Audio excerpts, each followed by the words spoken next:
नमस्कार दोस्तों, क्या आप जानते हैं कि भगवान शिव के परम भक्त रावण ने आत्मलिंगन प्राप्त किया था, लेकिन वे इसे लंका ले जाने में असफल क्यों रहे?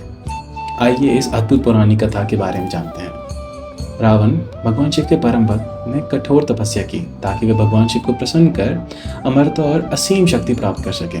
भगवान शिव उनकी भक्ति से प्रसन्न हुए और उन्हें वरदान मांगने को कहा। रावण ने आत्मलिंगन का वरदान मांगा, जो भगवान शिव का दिव्य स्वरूप था।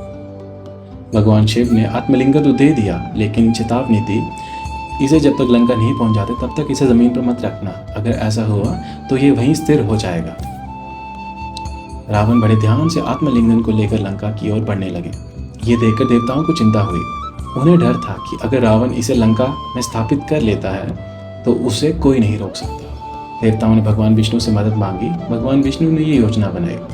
जब रावण गोकर्ण के पास पहुंचा तो भगवान विष्णु ने भगवान सूर्य को मंद कर दिया, जिससे ऐसा लगे कि शाम हो गई है। रावण को अपनी शाम की पूजा करनी थी। उसी समय भगवान गणेश ने एक छोटे ब्राह्मण बालक का रूप धारण कर रावण के सामने प्रकट हुए। रावण ने उस बालक से कहा, क्या तुम कुछ समय के लिए इस आत्मलिंगन को पकड़ सकते हो? मैं पूजा करके तुरंत लौटूंगा, लेकिन ध्यान रहे इसे जमीन पर मत रखना। गणेश ने सहमति जताई, लेकिन कुछ ही समय बाद उन्होंने उसे जमीन पर रख दिया। जब रावण पूजा पूरी करके लौटा तो उसने देखा कि आत्मलिंगन जमीन पर था। उसने आत्मलिंगन को उठाने का प्रयास किया, लेकिन वह आत्मलिंगन को हिला भी नहीं सका।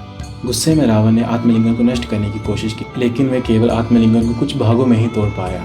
ये टुकड़े आसपास के स्थानों में बिखर गए, जो बाद में पवित्र स्थल बन गए। मुख्य आत्मलिंगन गोकर्ण में ही रह गया। इसे आज महाबलेश्वर शिवलिंगम के रूप में पूजा जाता है। ये स्थान भगवान शिव के सबसे पवित्र और शक्तिशाली तीर्थ स्थलों में से एक है।